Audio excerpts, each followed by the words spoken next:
श्रीनारायणस्तोत्रम्। नारायणाय शुद्धाय शाश्वताय ध्रुवाय च भूतभव्यभवेशाय शिवाय शिवमूर्तये शिवयोनेः शिवाद्यायी शिवपूज्यतमाय च घोररूपाय महते युगान्तकरणाय च विश्वाय विश्वदेवाय विश्वेशाय महात्मने सहस्रोदरपादाय सहस्रनयनाय च सहस्रबाहवे चैव सहस्रवदनाय च शुचिस्रवाय महते ऋतुसंवत्सराय च ऋग्यजुःसामवक्त्राय अथर्वशिरसे नमः। हृषीकेशाय कृष्णाय द्रुहिडोरुक्रमाय च बृहद्वेगाय तार्क्ष्याय वराहायैकशृङ्गिणे शिपिविष्टाय सत्याय हरयेथ शिखण्डिने हुताशायोर्ध्ववक्त्राय रौद्रानीकाय साधवे सिन्धवे सिन्धुवर्षघ्ने देवानां सिन्धवे नमः। गरुत्मते त्रिनेत्राय सुधर्माय वृषाकृते सम्राडुग्रे संकृतये विरजे संभवे भवे वृषाय वृषरूपाय विभवे भूर्भुवाय च दीप्तसृष्टाय यज्ञाय स्थिराय स्थविराय च अच्युताय तुषाराय वीराय च समाय च जिष्णवे पुरुहूताय वसिष्ठाय वराय च सत्येशाय सुरेशाय हरयेथ शिखण्डिने बर्हिषाय वरेण्याय वसवे विश्ववेधसे किरीटिने सुकेशाय वासुदेवाय शुष्मिणे बृहद्दुःख्यसुषेणाय युग्मे दुन्दुभये तथा भये सखाय विभवे भरद्वाजाभयाय च भास्कराय च चन्द्राय पद्मनाभाय भूरिणे पुनर्वसुभृतत्वाय जीवप्रभविषाय च वषट्काराय स्वाहाय स्वधाय निधनाय च ऋचे च यजुषे साम्ने त्रैलोक्यपतये नमः। श्रीपद्मायात्मसदृशे धरणीधारणे परे सौम्या सौम्यस्वरूपाय सौम्ये सुमनसे नमः। विश्वाय च सुविश्वाय विश्वरूपधराय च केशवाय सुकेशाय रश्मिकेशाय भूरिणे हिरण्यगर्भाय नमः। सौम्याय वृषरूपिणे नारायणाग्र्यवपुषे पुरुहूताय वज्रिणे वर्मिणे वृषसेनाय धर्मसेनाय रोधसे मुनये ज्वरमुक्तायै ज्वराधिपतये नमः। अनेत्राय त्रिनेत्राय पिङ्गलाय विडूर्मिणे तपोब्रह्मनिधानाय युगपर्यायिणे नमः। शरणाय शरण्याय शक्तेष्टशरणाय च नमः। सर्वभवेशाय भूतभव्यभवाय च पाहि मां देवदेवेश कोऽप्यजोऽसि सनातनः। एवं गतोऽस्मि शरणं शरण्यं ब्रह्मयोनिनां स्तव्यं स्तवं स्तुतवतस्तत्तमो मे प्रणश्यत।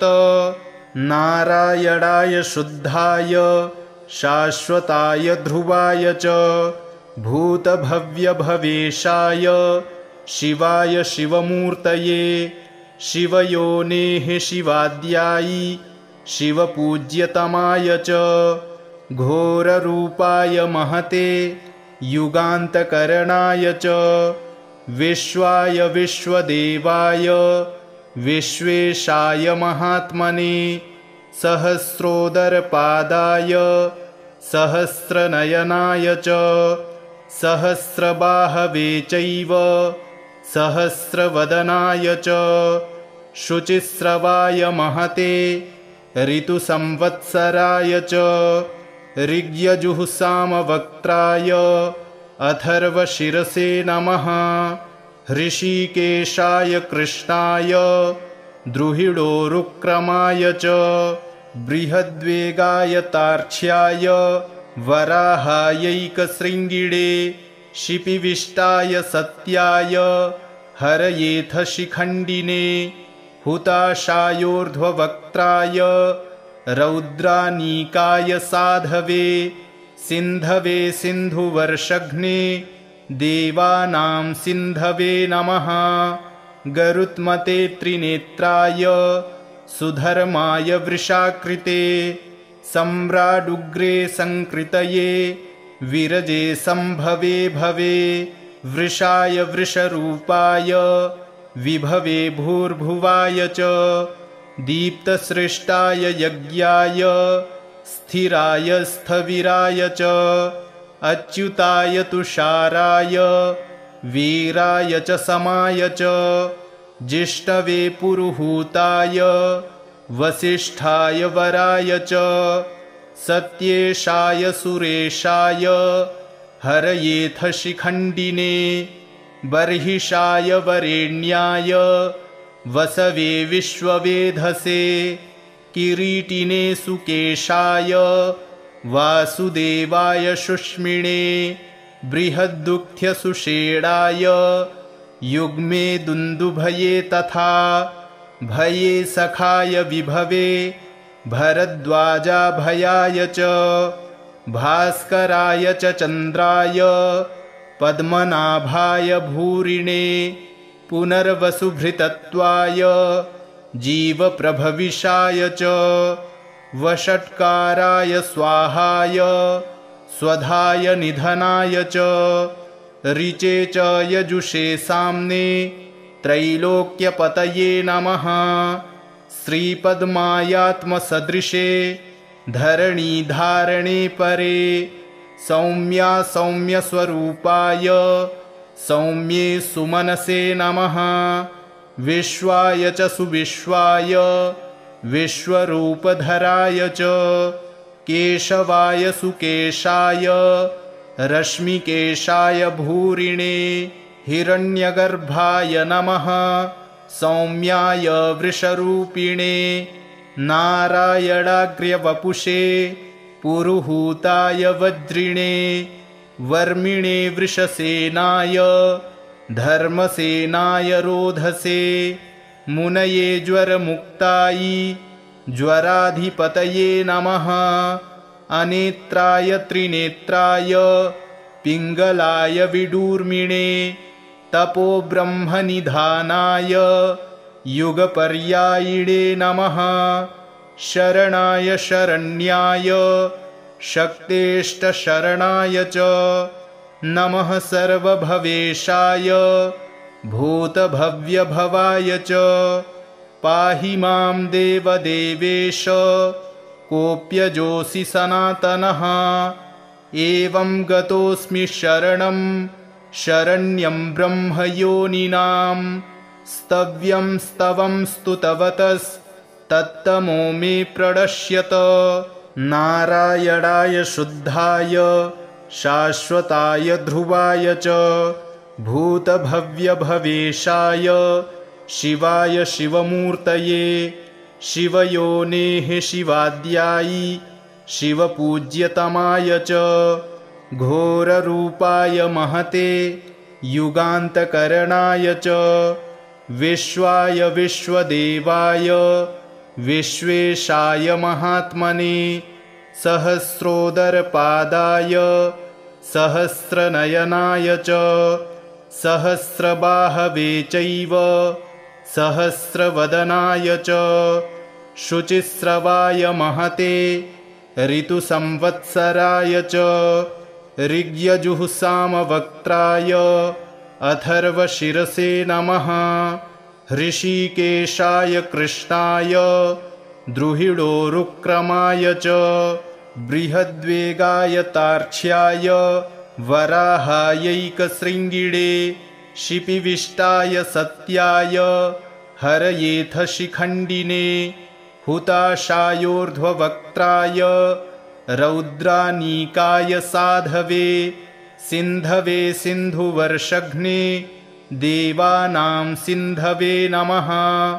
गरुत्मते त्रिनेत्राय सुधर्माय वृषाकृते सम्राडुग्रे संकृतये विरजे संभवे भवे वृषाय वृषरूपाय विभवे भूर्भुवाय च दीप्तसृष्टाय यज्ञाय स्थिराय स्थविराय च अच्युताय तुषाराय वीराय च समाय च जिष्णवे पुरुहूताय वसिष्ठाय वराय च सत्येशाय सुरेशाय हरयेथ शिखण्डिने बर्हिषाय वरेण्याय वसवे विश्ववेधसे किरीटिने सुकेशाय वासुदेवाय शुष्मिणे बृहद्दुःख्यसुषेणाय युग्मे दुन्दुभये तथा भये सखाय विभवे भरद्वाजाभयाय च भास्कराय च चन्द्राय पद्मनाभाय भूरिणे पुनर्वसुभृतत्वाय जीवप्रभविषाय च वषट्काराय स्वाहाय स्वधाय निधनाय च ऋचे च यजुषे साम्ने त्रैलोक्यपतये नमः। श्रीपद्मायात्मसदृशे धरणीधारणे परे सौम्या सौम्यस्वरूपाय सौम्ये सुमनसे नमः।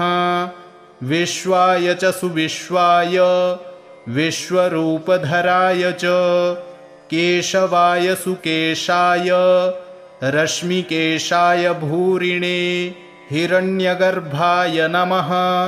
सौम्याय वृषरूपिणे नारायणाग्र्यवपुषे पुरुहूताय वज्रिणे वर्मिणे वृषसेनाय धर्मसेनाय रोधसे मुनये ज्वरमुक्ताय ज्वराधिपतये नमः। अनेत्राय त्रिनेत्राय पिङ्गलाय विडूर्मिणे तपोब्रह्मनिधानाय युगपर्यायिणे नमः।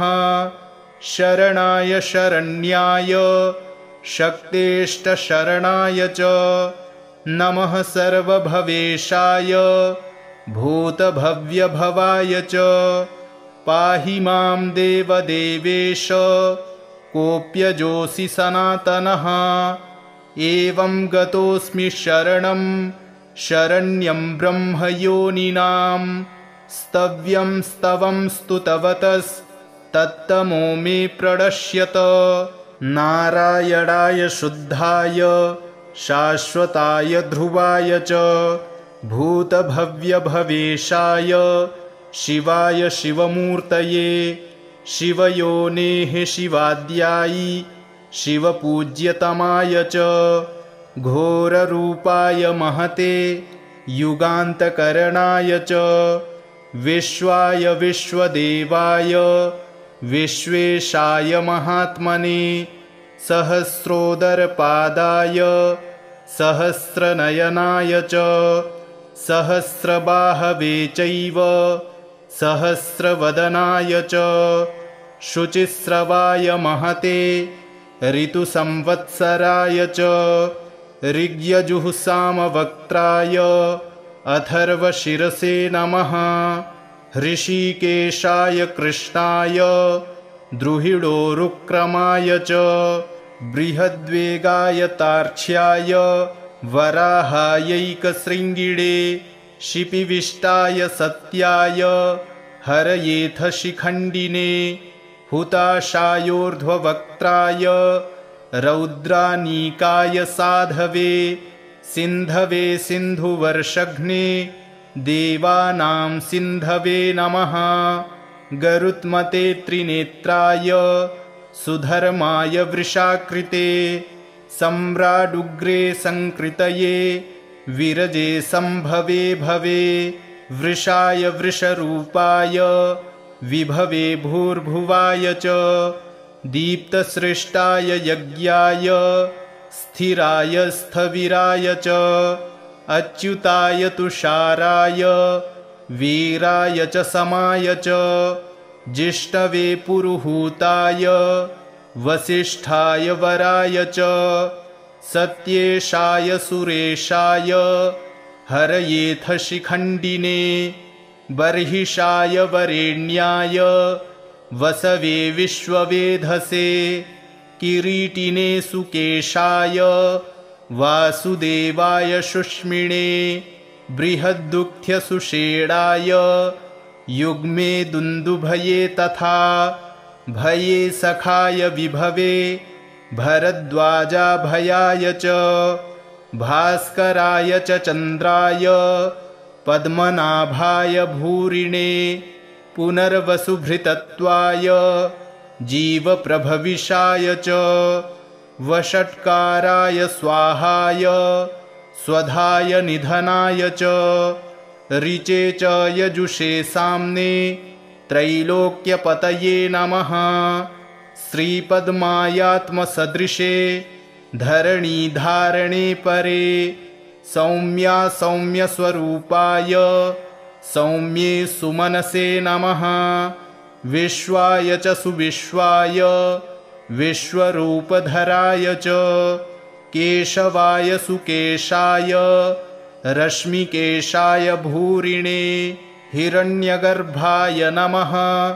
सौम्याय वृषरूपिणे नारायणाग्र्यवपुषे पुरुहूताय वज्रिणे वर्मिणे वृषसेनाय धर्मसेनाय रोधसे मुनये ज्वरमुक्तायै ज्वराधिपतये नमः। अनेत्राय त्रिनेत्राय पिङ्गलाय विडूर्मिणे तपोब्रह्मनिधानाय युगपर्यायिणे नमः। शरणाय शरण्याय शक्तेष्टशरणाय च नमः। सर्वभवेशाय भूतभव्यभवाय च पाहि मां देवदेवेश कोऽप्यजोऽसि सनातनः। एवं गतोऽस्मि शरणं शरण्यं ब्रह्मयोनिनां स्तव्यं स्तवं स्तुतवतस्तत्तमो मे प्रणश्यत। नारायणाय शुद्धाय शाश्वताय ध्रुवाय च भूतभव्यभवेशाय शिवाय शिवमूर्तये शिवयोनेः शिवाद्यायि शिवपूज्यतमाय च घोररूपाय महते युगान्तकरणाय च विश्वाय विश्वदेवाय विश्वेशाय महात्मने सहस्रोदरपादाय सहस्रनयनाय च सहस्रबाहवे चैव सहस्रवदनाय च शुचिस्रवाय महते ऋतुसंवत्सराय च ऋग्यजुःसामवक्त्राय अथर्वशिरसे नमः। हृषीकेशाय कृष्णाय द्रुहिणोरुक्रमाय च बृहद्वेगाय तार्क्ष्याय वराहायैकशृङ्गिणे शिपिविष्टाय सत्याय हरयेथ शिखण्डिने हुताशायोर्ध्ववक्त्राय रौद्रानीकाय साधवे सिन्धवे सिन्धुवर्षघ्ने देवानां सिन्धवे नमः। गरुत्मते त्रिनेत्राय सुधर्माय वृषाकृते सम्राडुग्रे संकृतये विरजे संभवे भवे। वृषाय वृषरूपाय विभवे भूर्भुवाय च दीप्तसृष्टाय यज्ञाय स्थिराय स्थविराय च अच्युताय तुषाराय वीराय च समाय च जिष्णवे पुरुहूताय वसिष्ठाय वराय च सत्येशाय सुरेशाय हरयेथ शिखण्डिने बर्हिषाय वरेण्याय वसवे विश्ववेधसे किरीटिने सुकेशाय वासुदेवाय शुष्मिणे बृहद्दुःख्यसुषेणाय युग्मे दुन्दुभये तथा भये सखाय विभवे भरद्वाजाभयाय च भास्कराय च चन्द्राय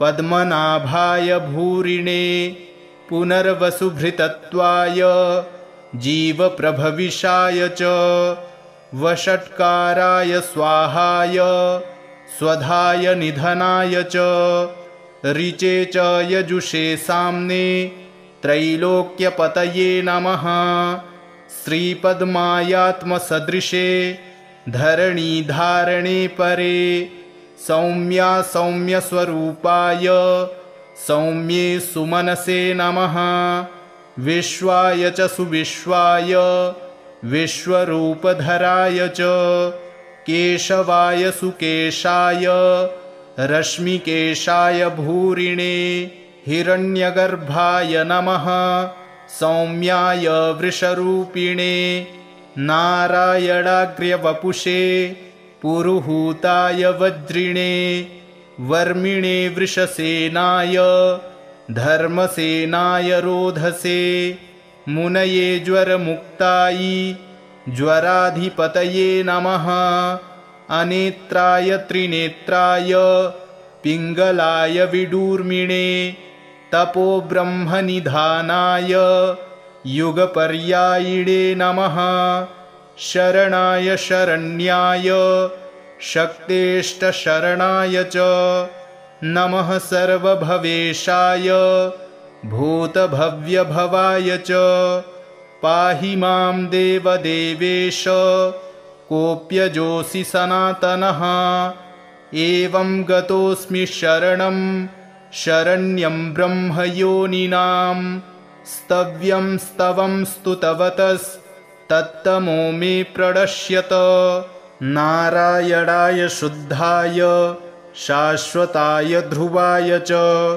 भूतभव्यभवेशाय शिवाय शिवमूर्तये शिवयोनेः शिवाद्यायि शिवपूज्यतमाय च घोररूपाय महते युगान्तकरणाय च विश्वाय विश्वदेवाय विश्वेशाय महात्मने सहस्रोदरपादाय सहस्रनयनाय च सहस्रबाहवे चैव सहस्रवदनाय च शुचिस्रवाय महते ऋतुसंवत्सराय च ऋग्यजुःसामवक्त्राय अथर्वशिरसे नमः हृषीकेशाय कृष्णाय द्रुहिडोरुक्रमाय च बृहद्वेगाय तार्क्ष्याय वराहायैकशृङ्गिणे शिपिविष्टाय सत्याय हरयेथ शिखण्डिने हुताशायोर्ध्ववक्त्राय रौद्रानीकाय साधवे सिन्धवे सिन्धुवर्षघ्ने देवानां सिन्धवे नमः गरुत्मते त्रिनेत्राय सुधर्माय वृषाकृते सम्राडुग्रे संकृतये विरजे संभवे भवे वृषाय वृषरूपाय विभवे भूर्भुवाय च दीप्तसृष्टाय यज्ञाय स्थिराय स्थविराय च अच्युताय तुषाराय वीराय च समाय च जिष्णवे पुरुहूताय वसिष्ठाय वराय च सत्येशाय सुरेशाय हरयेथ शिखण्डिने बर्हिषाय वरेण्याय वसवे विश्ववेधसे किरीटिने सुकेशाय वासुदेवाय शुष्मिणे बृहद्दुःख्यसुषेणाय युग्मे दुन्दुभये तथा भये सखाय विभवे भरद्वाजाभयाय च भास्कराय च चन्द्राय पद्मनाभाय भूरिणे पुनर्वसुभृतत्वाय जीवप्रभविषाय च वषट्काराय स्वाहाय स्वधाय निधनाय च ऋचे च यजुषे साम्ने त्रैलोक्यपतये नमः श्रीपद्मायात्मसदृशे धरणीधारणे परे सौम्या सौम्यस्वरूपाय सौम्ये सुमनसे नमः विश्वाय च सुविश्वाय विश्वरूपधराय च केशवाय सुकेशाय रश्मिकेशाय भूरिणे हिरण्यगर्भाय नमः सौम्याय वृषरूपिणे नारायणाग्र्यवपुषे पुरुहूताय वज्रिणे वर्मिणे वृषसेनाय धर्मसेनाय रोधसे मुनये ज्वरमुक्तायै ज्वराधिपतये नमः अनेत्राय त्रिनेत्राय पिङ्गलाय विडूर्मिणे तपोब्रह्मनिधानाय युगपर्यायिणे नमः शरणाय शरण्याय शक्तेष्टशरणाय च नमः सर्वभवेशाय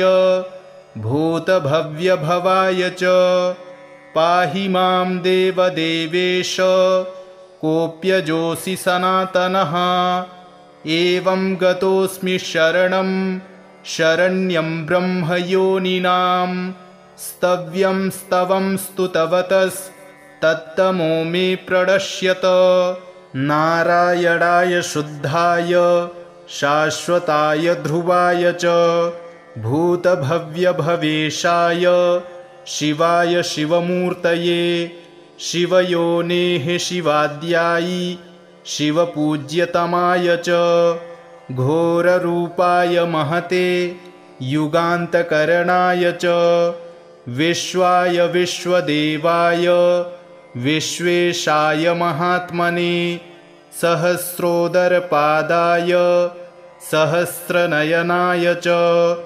सहस्रबाहवे चैव सहस्रवदनाय च शुचिस्रवाय महते ऋतुसंवत्सराय च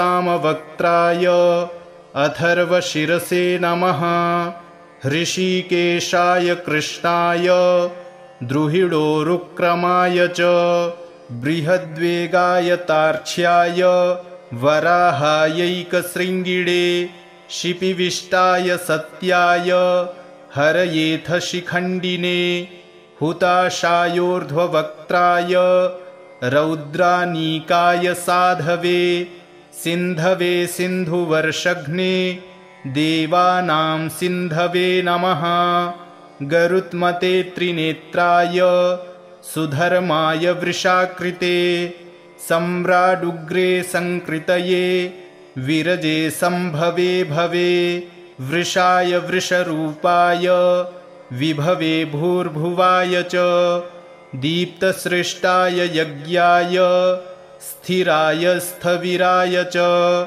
अच्युताय तुषाराय वीराय च समाय च जिष्णवे पुरुहूताय वसिष्ठाय वराय च सत्येशाय सुरेशाय हरयेथ शिखण्डिने बर्हिषाय वरेण्याय वसवे विश्ववेधसे किरीटिने सुकेशाय वासुदेवाय शुष्मिणे बृहद्दुःख्यसुषेणाय युग्मे दुन्दुभये तथा भये सखाय विभवे भरद्वाजाभयाय च भास्कराय च चन्द्राय पद्मनाभाय भूरिणे पुनर्वसुभृतत्वाय जीवप्रभविषाय च वषट्काराय स्वाहाय स्वधाय निधनाय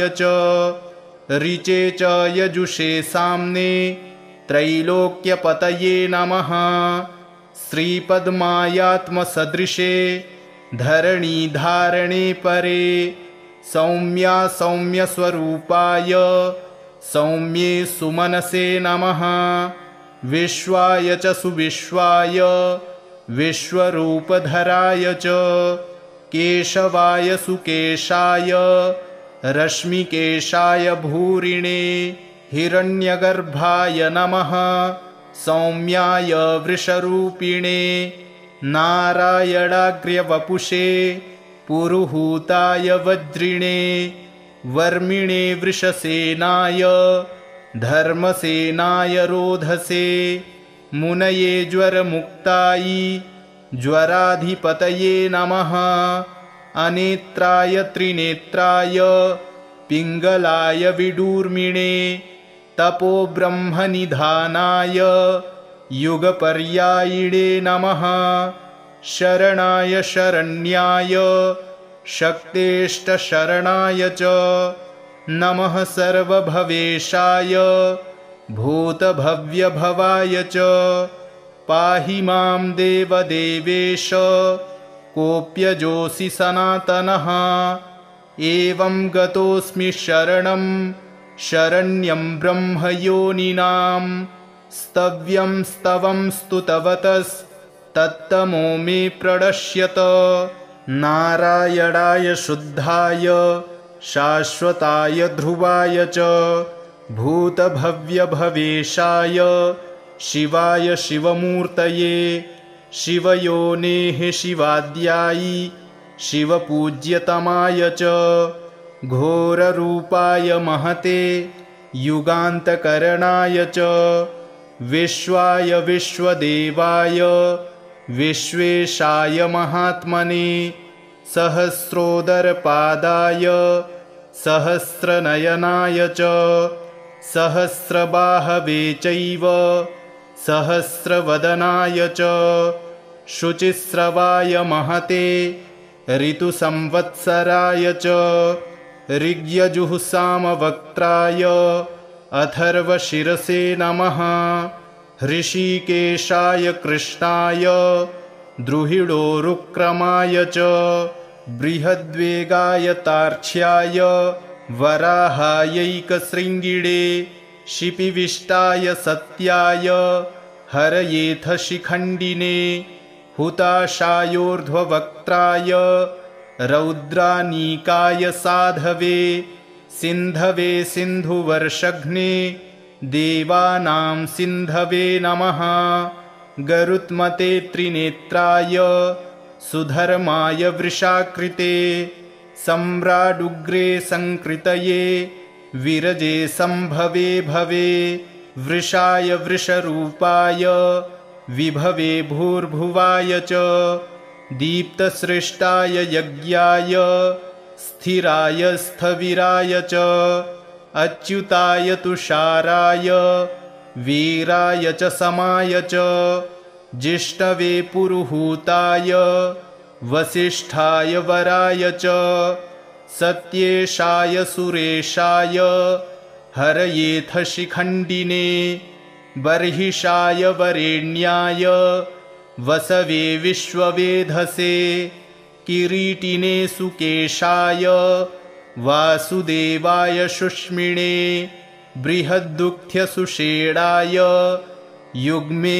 दुन्दुभये तथा भये सखाय विभवे भरद्वाजाभयाय च भास्कराय च चन्द्राय पद्मनाभाय भूरिणे पुनर्वसुभृतत्वाय जीवप्रभविषाय च वषट्काराय स्वाहाय स्वधाय निधनाय च ऋचे च यजुषे साम्ने त्रैलोक्यपतये नमः।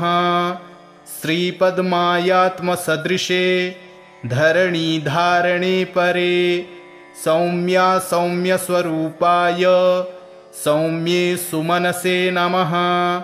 विश्वाय च सुविश्वाय विश्वरूपधराय च केशवाय सुकेशाय रश्मिकेशाय भूरिणे हिरण्यगर्भाय नमः सौम्याय वृषरूपिणे नारायणाग्र्यवपुषे पुरुहूताय वज्रिणे वर्मिणे वृषसेनाय धर्मसेनाय रोधसे मुनये ज्वरमुक्ताय ज्वराधिपतये नमः अनेत्राय त्रिनेत्राय पिङ्गलाय विडूर्मिणे तपोब्रह्मनिधानाय